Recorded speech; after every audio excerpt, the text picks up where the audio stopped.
પ્રણામ વિદ્યાર્થી મિત્રો, માધવ વિદ્યા સંકુલના ઓનલાઈન ટીચિંગમાં આપનું હાર્દિક સ્વાગત છે। તો વિદ્યાર્થી મિત્રો, ધોરણ 8 વિષય હિન્દી, કાવ્ય 8 माँ कह एक कहानी। तो विद्यार्थी मित्रों, આપણે કાવ્ય 8 વિશે સમજીશું। એ પહેલા થોડો કવિ પરિચય જાણી લઈએ। तो माँ कह एक कहानी के कवि है मैथिली शरण गुप्त। राष्ट्र कवि मैथिली शरण गुप्त का जन्म 1886 में चिरंगांव जिला झांसी उत्तर प्रदेश में हुआ था। बचपन से ही कविता में उनकी रुचि थी। आचार्य महावीर प्रसाद त्रिवेदी की प्रेरणा से वे खड़ी बोली की और मुड़े और उनकी कविता में निखार आया। उन्होंने अपनी कविताओं में भारतीय जीवन को समग्रता से समझने एवं प्रस्तुत करने का प्रयास किया है। खड़ी बोली हिंदी के आरंभिक अनयाकों में से एक थे। साकेत गुप्त जी द्वारा लिखित महाकाव्य है। इसके अतिरिक्त यशोधरा, पंचवटी, भारत भारती तथा जयद्रथ वध आदि इनकी मुख्य काव्य कृतियां हैं। इनकी मृत्यु सन 1964 में हुई। मारने वाले से बचाने वाला बड़ा होता है, यह उक्ति चरितार्थ हुई है। गौतम बुद्ध ने जीवन से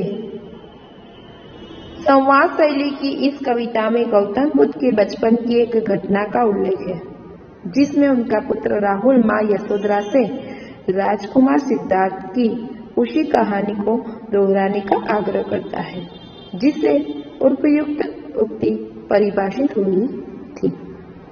तो હવે વિદ્યાર્થી મિત્રો, આપણે સમજીશું કાવ્ય અને તેનો ખ્યાલ। माँ कह एक कहानी, बेटा समझ लिया क्या तूने मुझको अपनी नानी।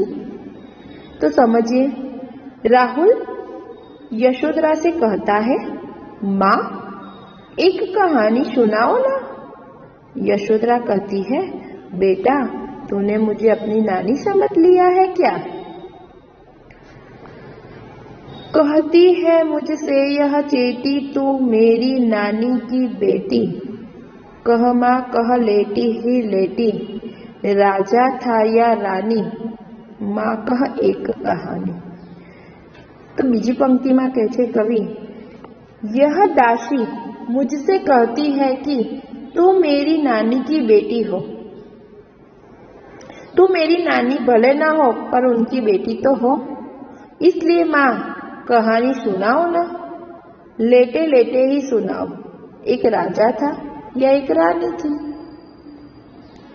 काव्य पंक्ति 3 जोईशुं। तू है हठी मानधन मेरे, सुन उपवन में बड़े सवेरे। तात भ्रमण करते थे तेरे, जहां सुर भी मन मानी। जहां सुर भी मन मानी, हाँ माँ यही कहानी। तो वे काव्य पंक्ति 3 समझो। मेरे बेटे तू बहुत जिद्दी है। अच्छा तो सुन। एक दिन बड़ी सुबह तेरे पिता बगीचे में घूम रहे थे। उस समय वातावरण में मनपसंद खुशबू फैली हुई थी। वहाँ मनपसंद खुशबू फैली हुई थी। हाँ माँ यही कहानी सुनाओ। वर्ण वर्ण के फूल खिले थे, झलमल कर हिम बिंदु चिले थे। हल्के झोंके हिले मिले थे, लहराता था पानी। लहराता था पानी, हाँ हाँ यही कहानी। तो शू कहे छे काव्य पंक्ति 4 में जोईशुं। बगीचे में तरह तरह के रंगों वाले फूल खिले थे। उन पर ओश की बूंदें चमक रही थी। हवा में हल्के हल्के झोंकों से फूल हिले रहे थे। उन पर ओश का पानी लहराता था। राहुल ने पूछा, क्या उन पर पानी लहराता था। हाँ माँ मुझे यही कहानी सुननी है। तो हवे जोईशुं काव्य पंक्ति 5। गाते थे खग कलकल स्वर में, सहसा एक हंस ऊपर से गिरा, बीत होकर खगसर से हुई पक्ष की हानि, हुई पक्ष की हानि, करुणा भरी कहानी। तो હવે કાવ્ય पंक्ति 5 समझीशु। पक्षी मधुर स्वर में गा रहे थे। अचानक एक हंस ऊपर से गिरा। वह पक्षी बाण से बीत गया था। उसका एक पंख घायल हुआ था।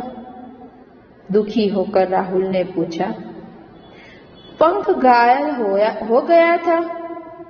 यह तो बहुत दुख भरी कहानी है। और काव्य पंक्ति 6 जोईशु। चौंके उन्होंने उसे उठाया, नया जन्म सा उसने पाया, इतने में आखेटक आया, लक्ष्य सिद्धि का मानी, लक्ष्य सिद्धि का मानी, कोमल कठिन कहानी। तो હવે काव्य पंक्ति 6 समझीशु। तेरे पिता ने चौंक कर उसे उठाया, उनके स्पर्श से पक्षी ने मानो नया जन्म पा लिया। उसी समय शिकारी वहां आ पहुंचा। उसे इस बात का गर्व था कि उसका निशान सही बैठा है। क्या अचूक निशाने का अभिमान, यह तो कोमल पर कठोर कहानी है। मांगा उसने आहट पक्षी, तेरे तात किंतु थे रक्षी, तब उसने जो था खग पक्षी, हट करने की ठानी, हट करने की ठानी, अब बढ़ चली कहानी। तो विद्यार्थी मित्रों, હવે 7મી काव्य पंक्ति समझीशु। शिकारी ने तेरे पिता से घायल पक्षी मांगा, परंतु तेरे पिता पक्षी की रक्षा करने वाले थे। तब पक्षियों का मांस खाने वाला वह शिकारी पक्षी लेने पर अड़ गया। राहुल बोला, वह अड़ गया? अब तो मामला बहुत बढ़ गया। હવે કાવ્ય पंक्ति 8 જોઈએ। हुआ विवाद सदै निर्दय में, अभय आग्रही थे स्व विषय में, गई बात तब न्यायालय में, सुनी सभी ने जानी, सुनी सभी ने जानी, व्यापक हुई कहानी। तो હવે पंक्ति 8 समझीशु। इस प्रकार सदैव दया करके बचाने वाले और निर्दय निर्दयता पूर्वक मारने वाले, इन दोनों में से बहस होने लगी। दोनों अपनी अपनी बात पर डटे हुए थे। तब बात न्यायालय में गई। वहां यह बात सभी ने सुनी और मालूम की। राहुल ने पूछा, क्या सभी ने बात सुनी और मालूम की? तब तो यह बात चारों ओर फैल गई। और काव्य पंक्ति 9। राहुल तू निर्णय कर इसका, न्याय पक्ष लेता है किसका, कह दे निर्भय जय हो जिसका, सुन लूं तेरी बानी, माँ मेरी क्या बानी, मैं सुन रहा कहानी। तो હવે काव्य पंक्ति 9 समझीशु। यशोधरा कहती है, हे राहुल, तू इस विवाद का निर्णय कर और बता कि न्याय किसका पक्ष लेता है। तू निर्भय होकर बता दे कि इसमें विजय किसकी है। जरा तेरी बात भी तो सुनो।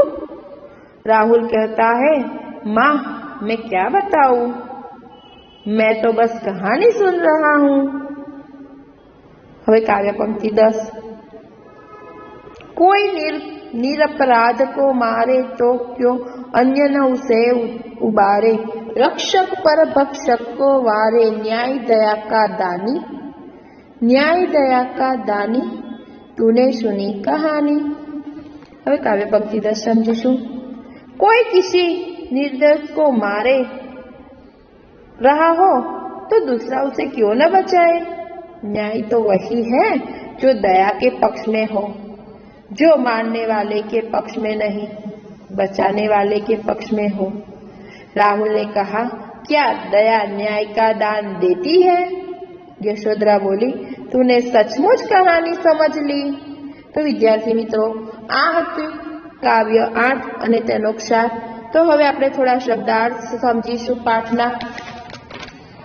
ચેટી તો દાસી, હઠી તો જીતી, માનધન તો પુત્ર, ઉપવન ઉદ્યાન યા બગીચા, ભ્રમણ ઘૂમના, तात પિતા, સુરભી खुशबू, मनमानी मनपसंद, वर्ण वर्ण के अलग अलग रंगों के, हिमबिंदु ओश की बूंदे, खग पक्षी, कल मधुर, सहसा एकाएक यानी अचानक, विद्ध विधा हुआ, शर बाण, पक्ष पंख, हानि नुकसान या क्षति, करुणा दया, चौकना चकित होना, आखेटक शिकारी, लक्ष्य निशाना, मानी अभिमानी, आहट घायल, रक्षी रक्षक, खग पक्षी पक्षियों का मांस खाने वाला, विवाद बहस, सदैव दयालु, निर्दय दयाहीन, उभय दोनों, स्विषय अपनी बात, व्यापक होना चारों ओर फैल जाना, निर्णय फैसला, निर्भय निडर, बानी वाणी, निरपराध निर्दोष या बेगुनाह, उबारना बचाव करना या रक्षा करना, भक्षक खाने वाला, दानी दान देने वाला. तो विद्यार्थी मित्रों आ था काव्यना शब्दार्थ. હવે આગળના પાર્ટ 2 ની અંદર આપણે અભ્યાસ અને સ્વાધ્યાય વિશે સમજીશું. પ્રણામ.